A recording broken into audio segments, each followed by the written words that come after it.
Najprej dobrodošli vsi skupaj in pozdravljeni tudi z moje strani. Mogoče na hitro, na kratko, jaz sem vaša predavateljica danes, Nastja Cepak. Mogoče 2 besedi o mojem ozadju. Sem načeloma matematik, ki se je potem specializiral za kriptografijo. Pred nekako 2 leti sem dokončala doktorat iz kriptografije. Tako da bi danes želela z vami govoriti v bistvu o kvantnem računalništvu in o kriptografiji. Torej, kako bo to vplivalo na naše okolje, kaj se trenutno dogaja na tem področju. Na kratko bomo povedali v bistvu, kaj so kvantni računalniki in podobno. Mogoče še 2 besedi, ki zaradi tehničnih problemov jih nismo uspeli. Če imate kakršnakoli vprašanje in tako naprej vmes, lahko vse sproti pišete v questions, ki so v Teamsih dosegljivi, tako da bomo na koncu potem lahko skupaj šli skozi vprašanja, skupaj na njih odgovorili, pogledali tudi, kakšne so bolj področja, ki vas zanimajo in podobno. Tako da, če kar začnemo.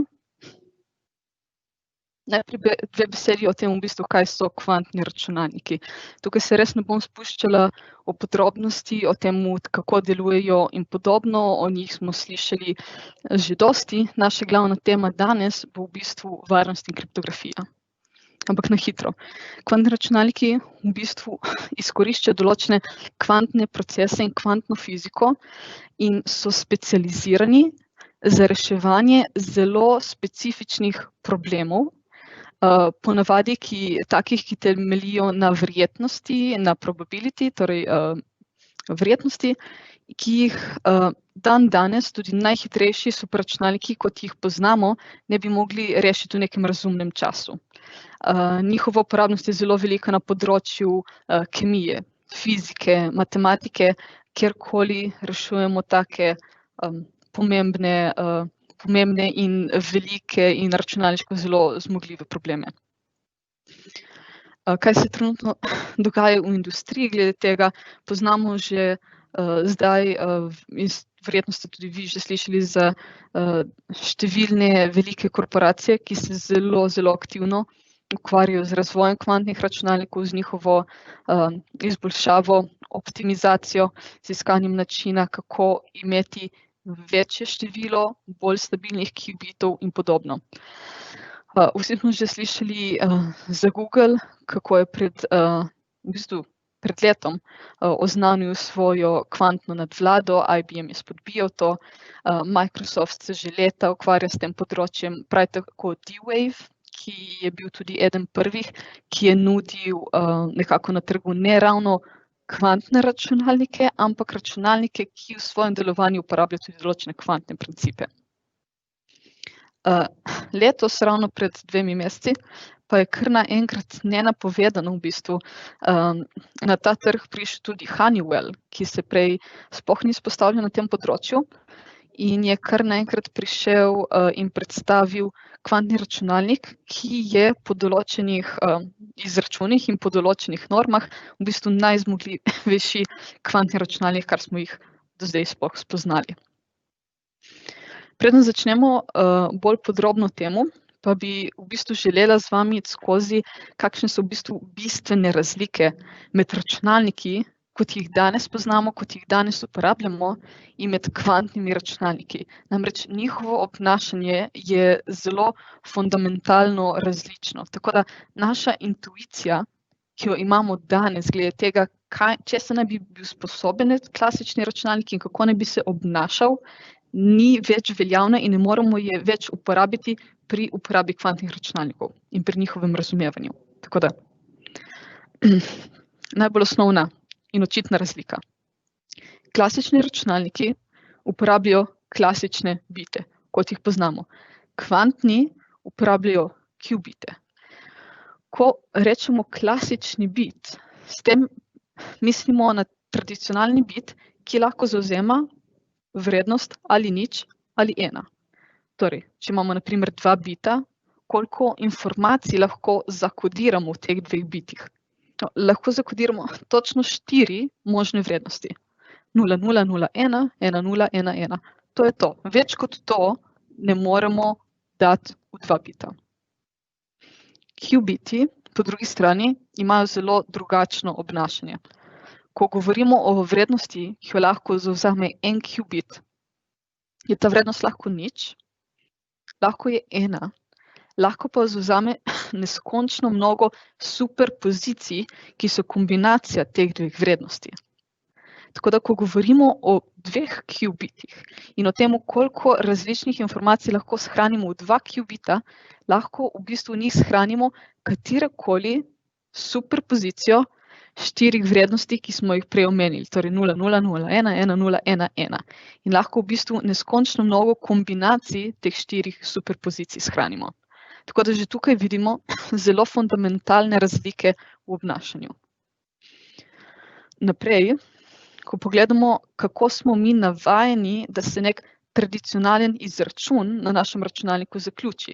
Mi smo navajeni, da se to zaključi z nekim enojnim bitnim stanjem, torej z nekim zaporedjem ničel in enic, ki jih potem naši programi pretvorijo v slike, tekst in podobno. Pri kvantnem računalniku, ko želimo zaključiti izračun, moramo v bistvu izmeriti rezultat. Pri merjenju se vse te superpozicije kolapsirajo nazaj v ničle in enke z določenimi možnostmi. Torej, določena superpozicija nosi nek procent možnosti, da kolapsira v nulo, določen procent možnosti, da kolapsira v enico. To je malo simplistično povedano, ampak to je ideja v ozadju. Enkrat, ko superpozicije kolapsirajo, jih šele takrat lahko preberemo. Ne moremo vmesnih rezultatov brati. To v bistvu lahko tudi povemo na drugačen način, mogoče malo krajši. Ko govorimo o klasičnih računalnikih, lahko rečemo, da je rezultat, ki ga mi pričakujemo, determinističen. Pri kvantnih računalnikih ta intuicija ni več resnična, pri kvantnih računalnikih je rezultat probabilističen.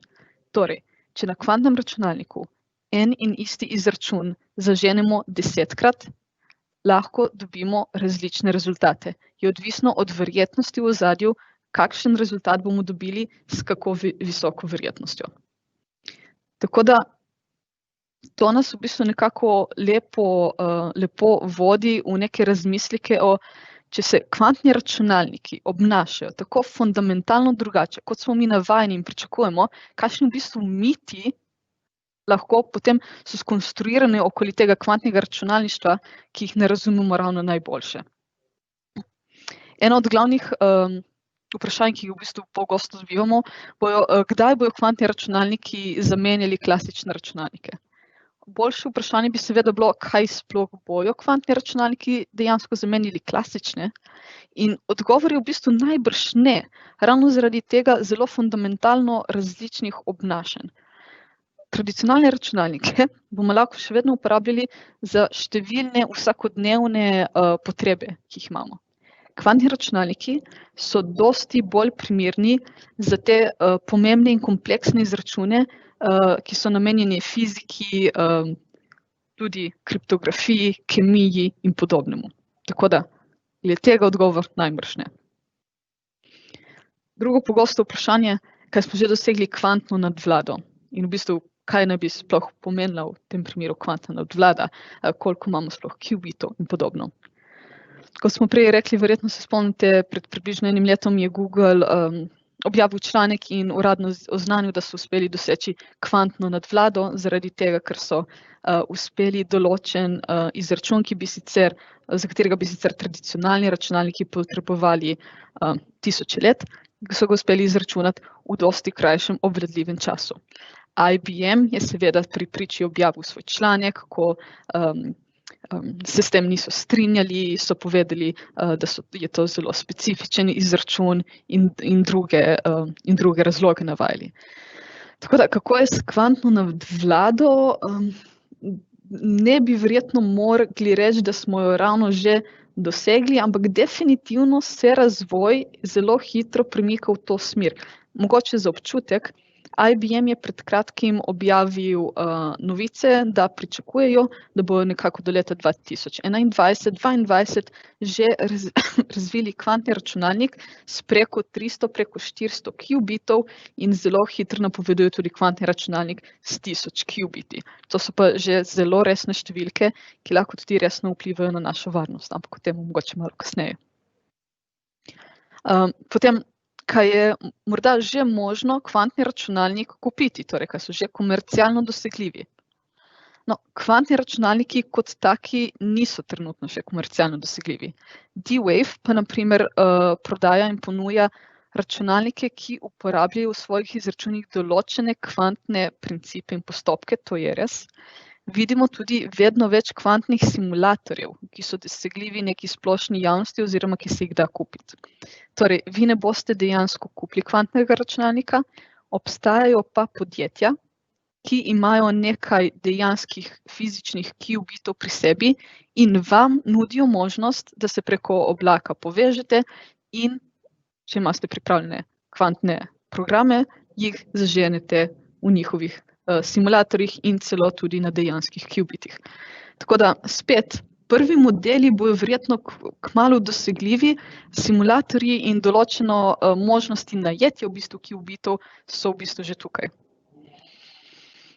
In mogoče najpomembnejše vprašanje za nas danes, kaj se bo zgodilo z našo digitalno varnostjo, ko bomo dosegli raven nekih delujočih in učinkovitih kvantnih računalnikov? Tukaj je v bistvu žal odgovor, da bo večina naše digitalne varnosti, kot jo poznamo, uničene. In z vami bi v bistvu rada danes pogledala, kakšne tipe algoritmov, kakšni so tisti glavni tipi algoritmov, ki jih uporabljamo v naših varnostnih protokolih, kako se razlikujejo in kako bo na njih vplivali kvantni računalniki. Namreč imamo določeno skupino algoritmov, ki se bojo v bistvu odnesli zelo dobro. Imamo določeno skupino algoritmov, ki bodo povsem uničeni. Zdaj, kakšna je v bistvu razlika? Skozi to bomo šli relativno hitro, je samo ena pomembna komponenta za to, da lahko potem malo resno pogledamo, kakšni kvantni napadi bojo imeli kakšne posledice. Najbolj preprost način šifriranja, simetrična kriptografija. Imamo en šifrirni ključ, en in isti šifrirni ključ uporabljamo tako za enkripcijo kot za dekripcijo. Glavni algoritmi, ki jih uporabljamo na tem področju in jih verjetno tudi večinoma že tudi vi poznate, DES, 3DES, AES. DES in 3DES so v bistvu stari algoritmi, ne bi jih smeli več uporabljati. 3DES kot tak bo tudi do leta 2023 na uradnem NIST-ovem seznamu algoritmov, ki naj se jih ne bi več uporabljalo. Kljub temu je še vedno zelo razširjen v celotnem bančnem sistemu. Tako da v bančnem sistemu zdaj poteka v bistvu zelo pospešena migracija na AES algoritem. AES je pa šifrirni standard, ki ga imamo že skoraj 15 plus let definitivno. Zelo učinkovit, dober algoritem, kakršnekoli nove sheme, ki bi jih implementirali, definitivno bi morali uporabljati AES. Druga velika skupina funkcij, ki jih poznamo, so hash funkcije oziroma v slovenščini razpršilne oziroma zgoščevalne funkcije. Zelo hiter opis, kaj naredijo.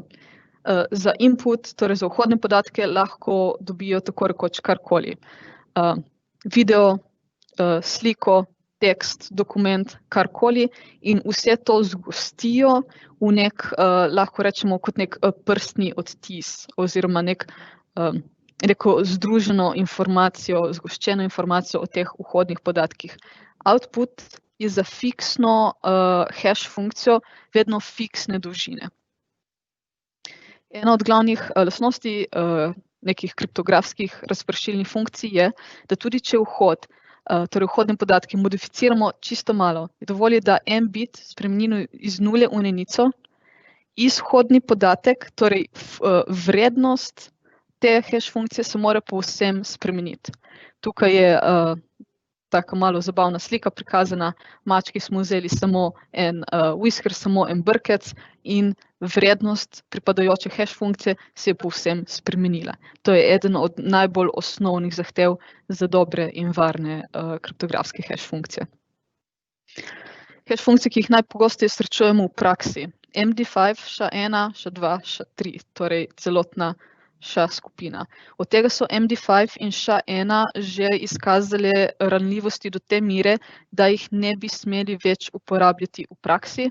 V določenih digitalnih potrdilih, predvsem boste verjetno še vedno srečali MD5 SHA-1, ampak ko na novo generirate nova digitalna potrdila, naj bo vsaj SHA-2 skupina funkcij uporabljena. Hitro še tretja glavna skupina kriptografskih funkcij, o katerih bomo govorili glede na kriptografske napade, asimetrična kriptografija. Zdaj, vam lahko že takoj povem, asimetrična kriptografija je tista, ki bo s prihodom kvantnih računalnikov najbolj trpela. Asimetrična kriptografija, ki jo poznamo danes, bo v bistvu v celoti zlomljena s kvantnimi napadi.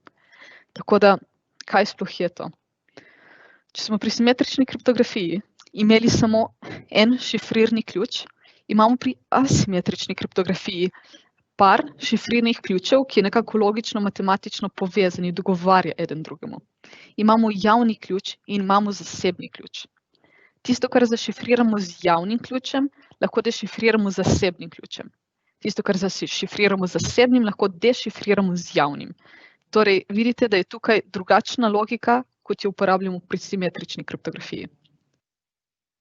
Najbolj pogosto uporabljeni algoritmi, spet verjetno smo že vsi slišali za njih, RSA algoritem in eliptične krivulje.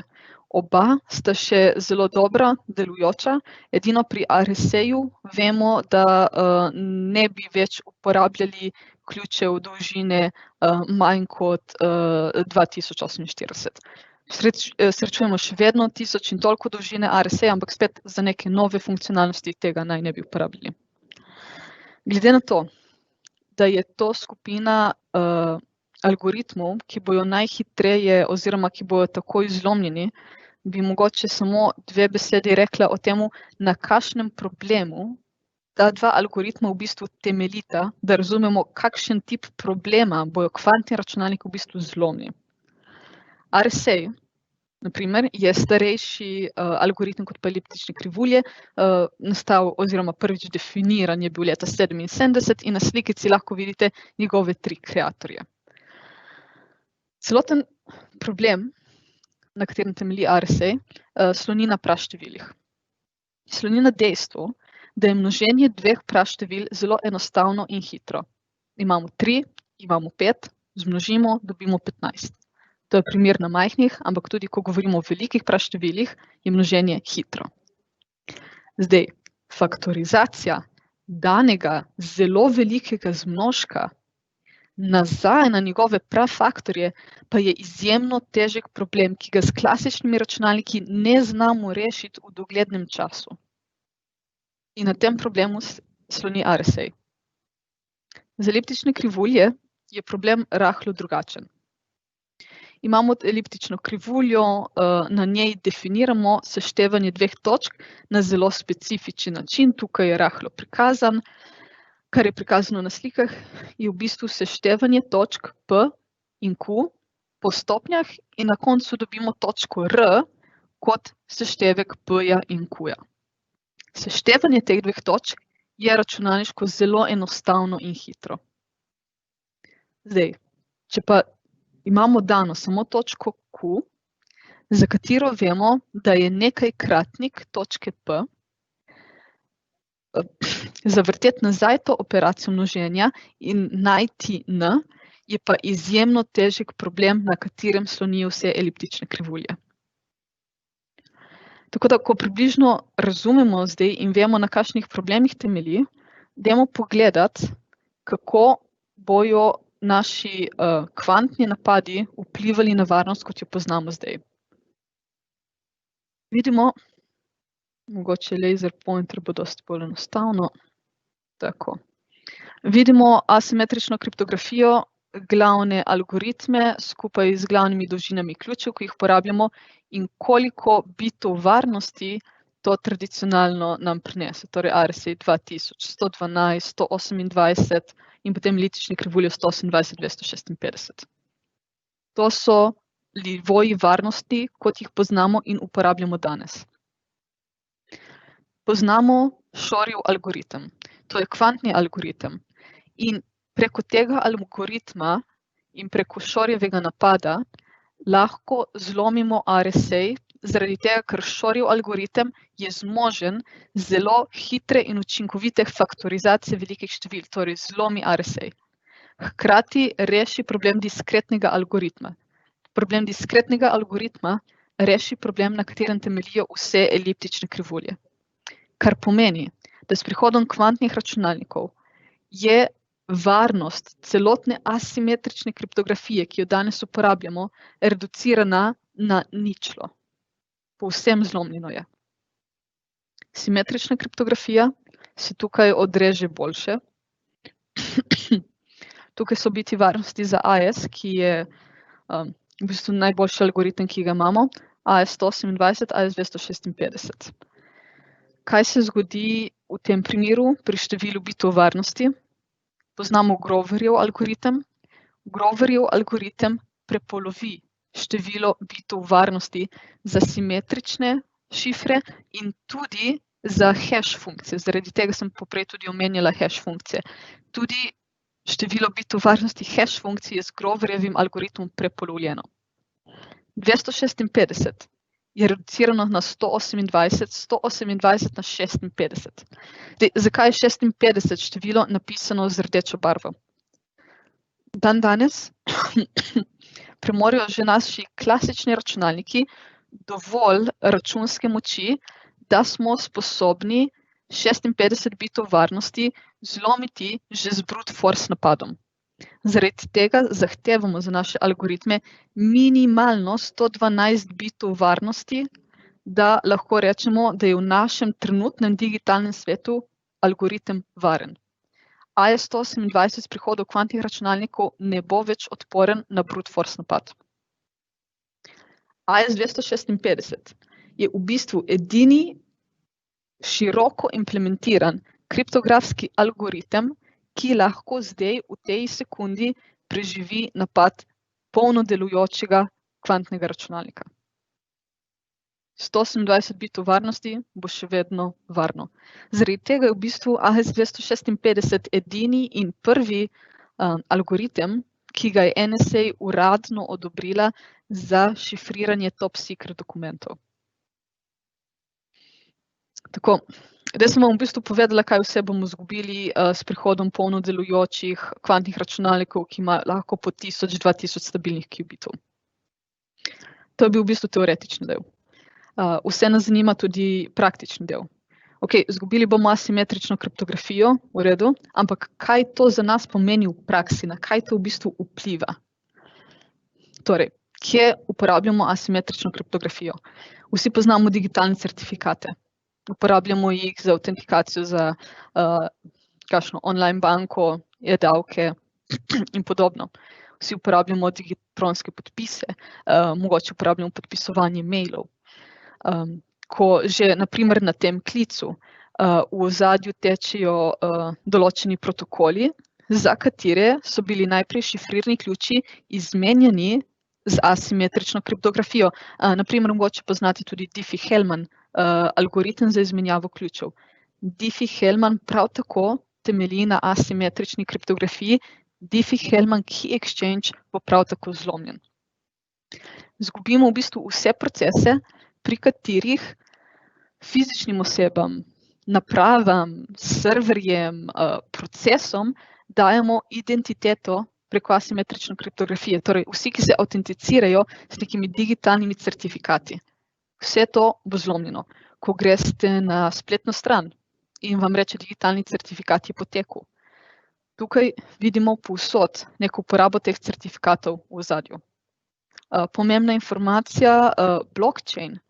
Skoraj vsi blockchain projekti, ki jih poznamo danes, uporabljajo za svojo autentikacijo večinoma sicer eliptične krivulje, nekateri tudi RSA, večinoma sicer eliptične krivulje. ki bodo zlomljene s prihodom kvantnih računalnikov. Če ste mogoče bližje v stiku s kakšnimi PKI okolji, Internet of Things, autentikacijami in podobno, to vse izgubimo. In to so v bistvu procesi, ki jih uporabljamo v vseh možnih sektorjih, ki jih uporabljamo, torej finance, zdravje, promet, IKT, hrana, skoraj katerokoli področje delovanja v državi imenujete oziroma na katerega se spomnite, ima zelo dosti pomembnih asimetričnih kriptografij, ki s kvantnim računalnikom ne bodo več varne. Naslednja v bistvu pomembna točka. Zdaj neprestano govorimo o kvantnih računalnikih, zdaj v bistvu kdaj jih bomo imeli. Zakaj bi jaz vam že zdaj razlagala o nekih kvantnih računalnikih in kako se pripraviti in kakšne v bistvu posledice bodo tega, če jih ne bomo imeli še nekaj časa. Zdaj, koliko dolgo časa, to je stvar špekulacije. Nekateri pravijo, da jih bomo imeli čez 10 let, nekateri 20 in tako naprej. Se pa strinjajo, da jih bomo v nekem doglednem času dejansko uspeli doseči. Torej bomo lahko govorili o zelo visokem številu stabilnih qubitov. Zaradi tega imam tukaj v bistvu eno zelo enostavno sliko. Torej, na neki točki, tukaj nekje v preteklosti, mogoče čez 10 let, mogoče čez 15, bomo dobili delujoče kvantne računalnike. To je dejstvo. Eden od naših velikih problemov je, da ne bomo mogli vnaprej predvideti točno, kdaj bomo imeli nek delujoč kvantni računalnik. Drugi velik problem je, da takrat, ko bo obstajal kvantni računalnik, bo v bistvu že prepozno za neko urejeno in varno migracijo. Torej, eden od vzrokov, zakaj o tem govorimo že zdaj, je, ker si želimo, da bi imeli čas ugotoviti, kako zamenjati naše protokole, kako zamenjati našo kriptografijo. Čas migracije bo tukaj namreč zelo pomemben. Če se naša migracija ne bo že zaključila do trenutka, ko dobimo delujoče kvantne računalnike, bojo naši sistemi ogroženi. In spet, malo prej smo govorili o tem, kako široki so te sistemi, kako pomembni. Tukaj govorimo o vojski, o bančnem sistemu, o državnih sistemih. Vse to bo lahko ogroženo. Torej, zanima nas tukaj čas migracije in želimo, v bistvu malo matematično povedano, da bo naš x plus y strogo manjši od z-ja. Če ne bo, bomo imeli probleme. Tukaj bi tudi omenila, ko govorimo o času migracije. To ne bo prvič, da bomo prisiljeni migrirati na nove algoritme in na nove tipe algoritmov. Torej, imamo že nekaj izkušenj iz preteklosti. Kako so naše migracije potekale v preteklosti? Prej sem omenjala šibke algoritme, MD5, SHA-1, DES. Zgodovinsko gledano nam je šlo v bistvu kar slabo.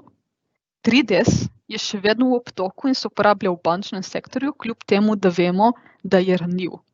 MD5 in SHA-1 so potrebovali več kot 10 let, da smo njihovo uporabo uspeli zreducirati do današnje stopnje. Torej, da se ne uporabljajo več v nobenih novih digitalnih potrdilih, lahko pa jih še vedno najdete v določenih starih.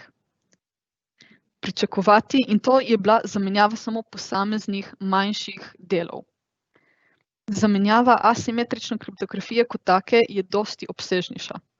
Če smo že za te majhne kose potrebovali 10 let, se je treba vprašati, koliko časa bomo potrebovali za migracijo tako obsežnega kosa. In še dodatno vprašanje, ki bi ga v bistvu tukaj izpostavila, je, dajmo še pomisliti na hitro, kaj bi se zgodi, recimo, da delamo v neki vojski, v nekem strogo zaupnem okolju in nekdo danes na tej točki uspe prestrešiti nek naš šifriran podatek. Obstajajo podatki, ki bodo še vedno zelo pomembni čez 50 let, čez 30 let. Kaj se zgodi, če nekdo danes prestreže podatek, počaka 30-50 let, da dobimo kvantne računalnike in ga takrat dešifrira? Še vedno pridobi zelo pomembne informacije, ki lahko ogrozijo ljudi, nosijo določeno vrednost in tako naprej. Tako da to so neke stvari, o katerih bi mogli danes razmisliti, zato da ne bomo imeli problemov čez 10 let, čez 20 let. Tako da v bistvu so 3 glavne točke, ki bi jih rada zelo na hitro poudarila pri tem slajdu. Prva je, kot sem v bistvu že rekla, za migracijo in za spremembo ekosistema bomo potrebovali dolgo časa. 10 let je taka zelo konzervativna ocena. Imamo že danes podatke v sistemu, ki bodo relevantni še vedno čez 30, čez 50 let. In za te podatke je treba že danes poskrbeti. Zaradi tega je NSA označil AES-256 za edini algoritem, ki je primeren za šifriranje takih podatkov. Niso pa vsi zašifrirani s tem. Tretja glavna točka. Zgodovinsko gledano so bili prvi igralci, ki so prišli do nove, boljše, zmogljivejše kriptografije, vlade in vojske. Vlade in vojske niso tega nikoli javno objavljale. Mislim, da je zelo dobra možnost, da ne bomo vedeli, ko bomo prišli do prvega delujočega polnega kvantnega računalnika. Zelo dobra možnost je, da bomo za prvi delujoči kvantni računalnik izvedli z nekaj leti zamika. To pomeni, da ne moremo niti te točke, ko se naš Z konča, točno oceniti. Taka je nekako zgodovina kriptografije na splošno, tudi če razmišljamo o drugi svetovni vojni, tudi če razmišljamo o tem, da smo za diferenčne in diferencialne napade izvedli javno šele 20 let po temu, ko je NSA že razvila diferenčne napade. Tako da zgodovina kriptografije je zanimiva in pričakujem, da bo ostala zanimiva tudi v prihodnje. Tako da glede na vse to trenutno povedano, bi v bistvu potem šli na to, kaj se v bistvu trenutno že dogaja za zaščito teh protokolov v prihodnje. Namreč NIST, torej ameriška agencija, že pripravlja nove standarde za postkvantno kriptografijo. Torej vse o čemer sem vam zdaj povedala, je bilo v nekih akademskih krogih razmišljeno že leta nazaj. Tako da je že leta 2016 NIST oznanil prvi razpis za oddajo predlogov za nove algoritme, ki bodo lahko zamenjali RSA in eliptične krivulje. Zdaj, da ne bomo preveč časa porabili, a ne bom komentirala tukaj čisto vsake točke, bi samo poudarila, da sta 2 kroga NIST izbora že končana. Drugi krog je bil v bistvu končan ravno letos poleti in imamo danes že ožji izbor kandidatov za standarde, ki bodo veljali v postkvantnem svetu, in se začenja že 3. krog. S koncem 3. kroga bodo v bistvu izbrani in oznanjeni novi PQC standardi. Torej upamo in pričakujemo, da bomo v sledečem letu, 2022 najkasneje, dejansko dobili prvi standard postkvantne kriptografije. Eden od problemov tukaj, s katerim se soočamo in s katerim se sooča tudi selekcija standardov, je, da smo bili do zdaj navajeni, da lahko z RSA-jem in z eliptičnimi krivuljami izvajamo zelo številne raznovrstne operacije. Najpomembnejše od teh 2 sta šifriranje z javnim ključem in digitalni podpis. Do zdaj smo za obe vlogi, torej smo za obe te nalogi uporabljali ali RSA ali eliptično kriptografijo, odvisno od tega, kaj ste raje uporabljali. V primeru postkvantnih algoritmov to več ne bo tako. Postkvantni algoritmi temeljijo na povsem novih problemih, ki so zelo specifični in do zdaj še nismo uspeli najti nobenega načina, da bi lahko en algoritem uporabljali za oba namena. Zaradi tega poteka NIST selekcija v 2 glavnih kategorijah. Tukaj vidite zdaj glavne kandidate, ki so prišli v 3. krog. Zraven sem napisala tudi, na kakšnih problemih temeljijo. Imamo 4 glavne kandidate, ki so prišli v tretji krog za šifriranje z javnim ključem. Od tega 3 temeljijo na problemu mrež, torej to would be lattice-based cryptography, in Classic McElice, ki temelji na kodirnem problemu.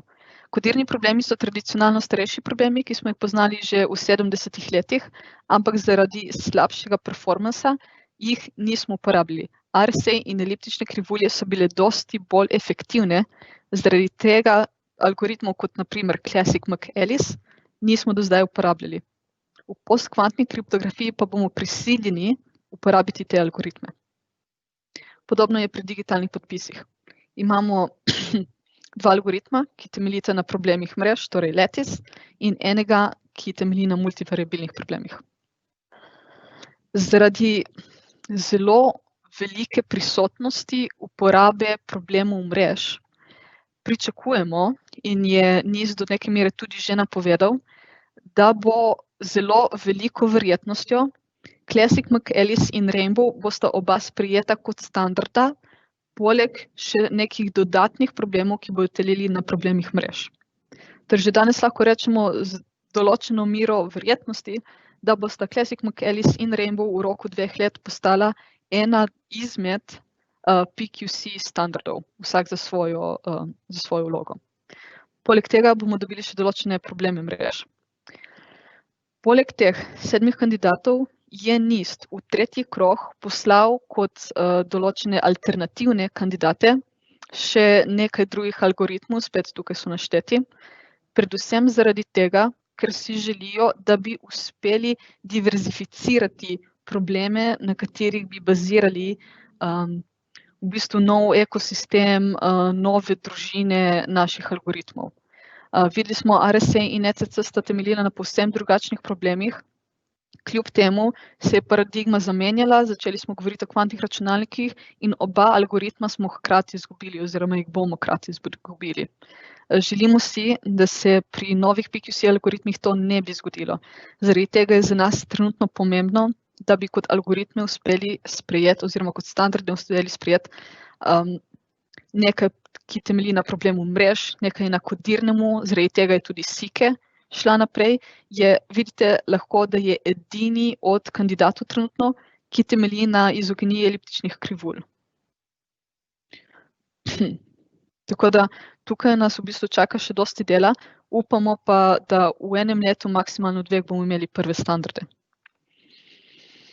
Mogoče še ena slika, da malo bolje prikaže, kako drugače se bojo v bistvu te naši novi algoritmi obnašali v primerjavi s temi, na kateri smo do zdaj navajeni.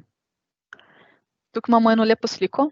Na eni strani lahko vidite v bajtih velikosti podpisa in od spodaj lahko vidite velikosti javnega ključa. V spodnjem kotu vidimo eliptične krivulje in RSA, ki jih poznamo.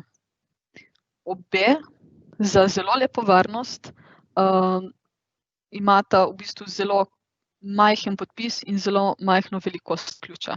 Zelo lepo se obnašata, sta optimalni in jih je enostavno implementirati.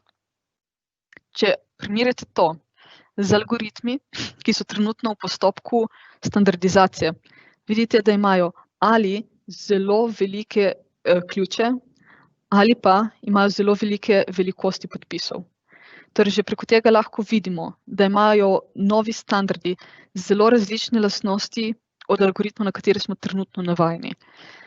Treba bo dosti bolj paziti, v kakšni obliki jih uporabljamo, v kakšnih use casih jih uporabljamo in dosti ekosistema, ki smo ga do zdaj nekako privzeli, bo potrebno modificirati glede na nove algoritme.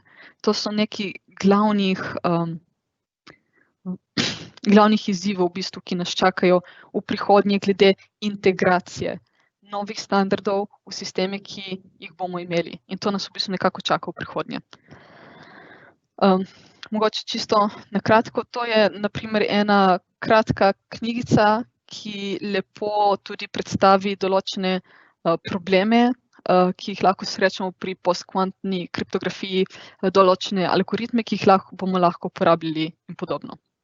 Je tudi priložen link, če si želi kdo pogledati. Tako da nam ne zmanjka časa, bi želela približno nekako 15 minut, kot jih imamo, nameniti v bistvu še vašim vprašanjem, komentarjem in podobnemu. Tako da, če še niste, bi vas prosila, da bi zdaj v naš komentar napisali kakršnakoli vprašanja, ki jih imate še na to temo, pa lahko jaz vmes pogledam tako, kaj je bilo že do zdaj napisano. Bom pustila slajd, pri sebi pa bom pogledala, če imamo že kakšne stvari, pa poglejmo.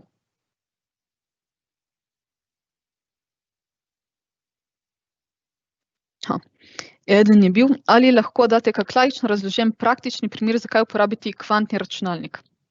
To je v bistvu vezano, bi rekla, v bistvu, na naš začetni komentar, da bojo kvantni računalniki z neko veliko verjetnostjo v prihodnosti uporabljeni v nekih dedicated okoljih, torej uporabljalo se bo za reševanje zelo specifičnih primerov, ker kot smo slišali, njihovi izračuni niso deterministični, torej ne bomo uporabljali kvantnega računalnika za, ne vem, gledati video, ne bomo ga uporabljali za nek naš normalen program zaganjati in podobno. Kvantne računalnike bomo verjetno uporabljali za raznorazne izračune za optimizacijo procesov, tudi za razne AI-je, za gradnjo bolj optimalnih mrež, za lomljenje kriptografije, bojo tako ali drugače uporabljeni in podobno. Tako da ne boste srečali, ne vem, mobitel, to je kvantni mobitel in na njemu sploh ni nobenega vezja, nobenega čipa, ki ne bi bil kvanten. To je na primer nek scenarij, ki ga ne bomo srečali. Kaj je možno dobiti prezentacijo? Ja, definitivno bo možno dobiti prezentacijo. Malo je prekinilo povezavo, upam sicer, da ne toliko na naši strani, samo malo, da pogledam še dol, kaj imamo. Slajde za povezavo tudi definitivno jih boste videli in jih boste tudi vsi prijeli na mail PDF-je, tako da povezavo boste lahko dobili vsi preko PDF-jev. Kako bo izgledal varen promet preko weba, zamenjava za TLS?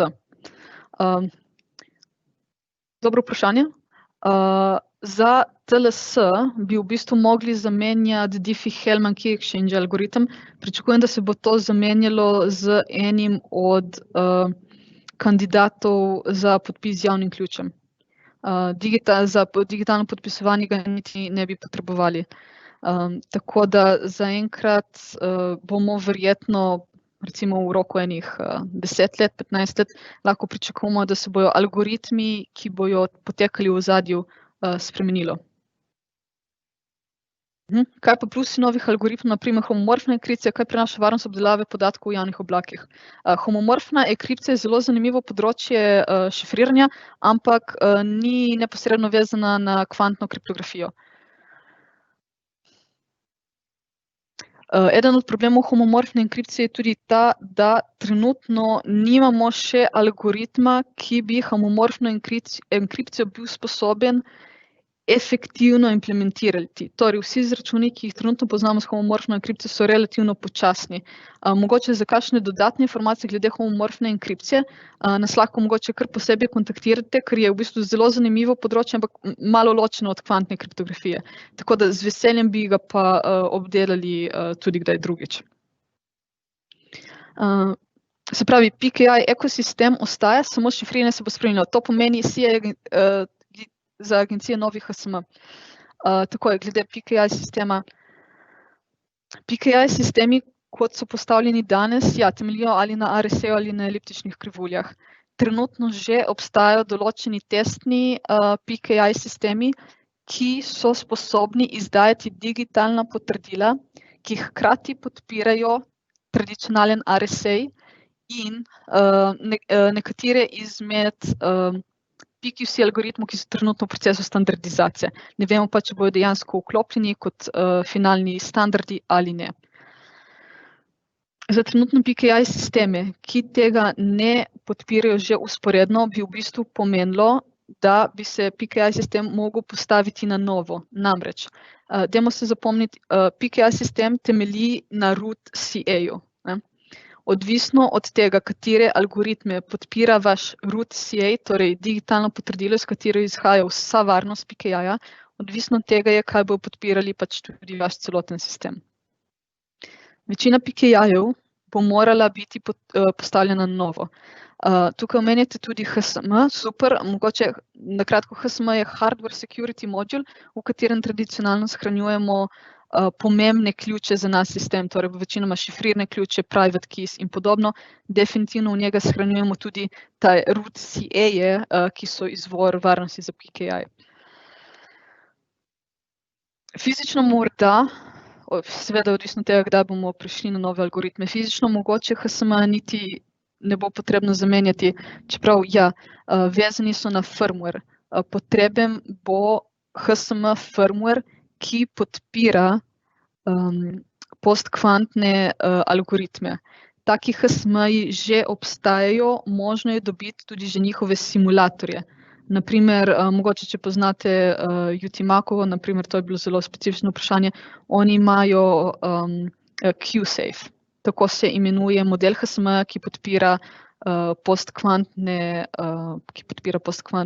algoritme. Če vas zanima, je simulator dosegljiv, spet o tem lahko tudi mogoče kasneje. Eno vprašanje je bilo tudi, znano je, da je NIST v preteklosti vstavljal backdoors v algoritme. Obstajajo tudi tokrat takšni pomisleki. Ja, v bistvu zelo dobro vprašanje. Ja, videli smo, da je NIST v preteklosti nekajkrat kar zamajal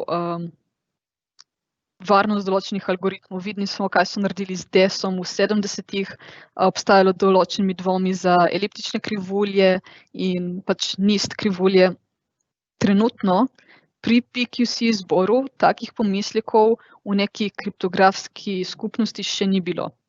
Je pa tudi res, da še nismo prišli do točke, ko so te algoritmi in standardi do konca izbrani. Če v prihodnosti pride do točke, ko izberejo kandidate, jih bojo pa hoteli na to še dodatno modificirati, na tisti točki bomo mogli postati previdni in pozorni na to, kakšne bojo dodatne modifikacije. Namreč trenutni kandidati prihajajo neposredno iz akademije, torej kriptografski strokovnjaki, akademiki, sodelavci s podjetji in tako naprej, razvijajo te nove algoritme, trenutno NIST nikakor ne vpliva na njihove modifikacije. Če pa bo na eni točki pred končnim sprejetjem, to bomo mogli še videti.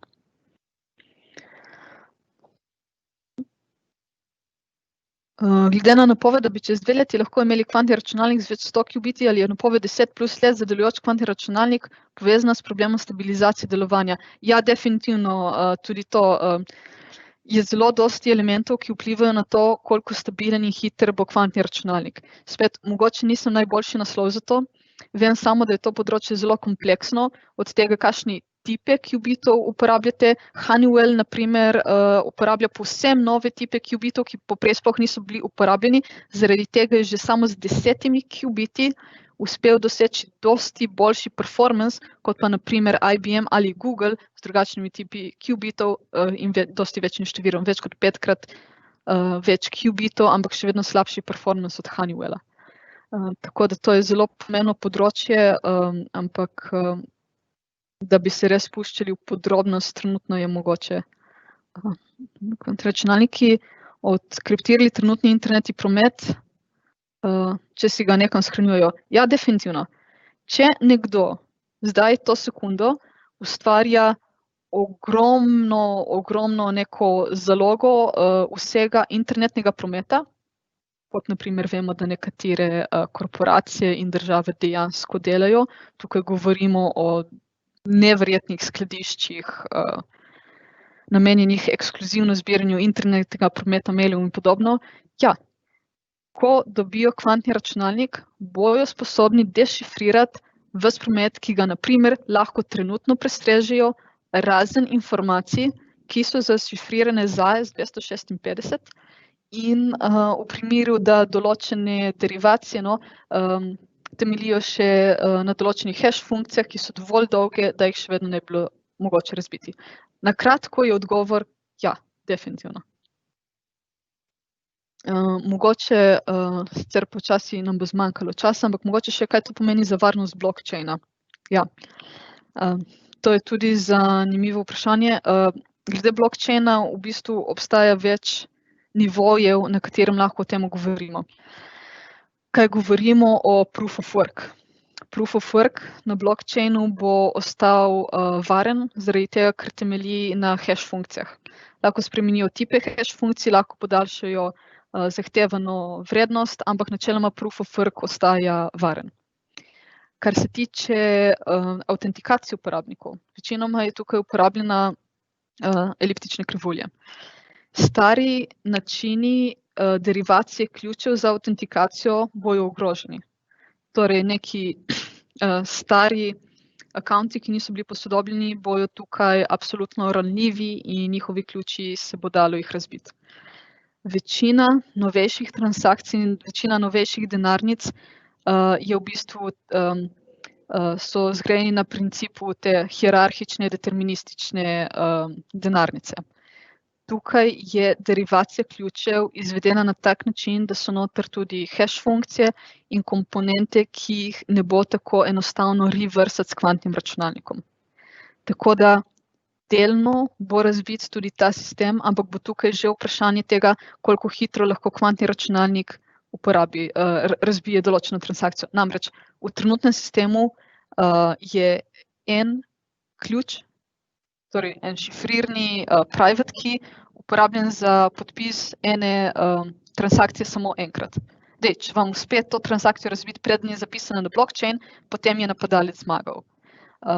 Ampak tukaj govorimo že o kar naprednih shemah. Tako da delno bo ogrožen tudi blockchain sistem, je pa odvisno zelo dosti stvari od derivacij ključev. Da pogledam še malo tukaj. V predstavitvi ste omenili časovnico za prihod kvantnih računalnikov, ste morda lahko nekoliko bolj konkretni na primer naslednjih 30 ali 40 letih. Žal, res bi z največjim veseljem bila bolj konkretna, ampak tukaj so stvari, glede katerih se tudi največji svetovni strokovnjaki na tem področju ne morejo zediniti. Pred kratkim je bila v bistvu kar obširna raziskava med vodilnimi strokovnjaki, v bistvu glede kvantnih računalnikov in razvoja narejena. Njihovi odgovori so bili, pokrivali so skoraj celoten spekter od 10 do 50 let. Skoraj vsi so se pa na koncu strinjali, da v roku 50 let, da bomo imeli kvantni računalnik, ki bo sposoben razbiti na primer RSA-2K ključ, torej RSA 2048 ključ. Da še malo od spodaj. Kaj pa na primer komunikacijska varnost IPsec, ki temelji na PSK, šifriranje simetrično, nobene asimetrične kriptografije. Ja, res je. Ampak da uspemo priti do simetrične kriptografije, moramo najprej izmenjati ključe. Ključe izmenjamo ponavadi tradicionalno z Diffie-Hellman načinom izmenjave in katerikoli algoritmi za izmenjavo ključev, ki jih trenutno imamo, temeljijo na asimetričnem principu. Torej, če vam uspe varno izmenjati AES-256 ključ, potem ste varni. Če pa je vmes pri postopku izmenjave kvantni računalnik, bo kvantni računalnik uspel razbiti to začetno izmenjavo, potegniti vaš ključ in potem bo lahko vso naprejšnjo komunikacijo bral, zaradi tega, ker bo tudi vaš napadalec imel ta AES-256 ključ, ki ste si ga pravkar izmenjali. Tako da IPsec in podobno, če vam uspe izmenjati ključ, ste varni, drugače pa ne. In to je eden velikih problemov simetrične kriptografije, izmenjava ključev. To je izjemno v bistvu dolg problem kriptografije, ki so ga dejansko srečevali že v antičnih časih. Asimetrično kriptografijo smo namreč poznali že pred našim štetjem in izmenjava ključev je bila vedno problem, ki smo ga uspeli rešiti šele v 70 letih z asimetrično kriptografijo.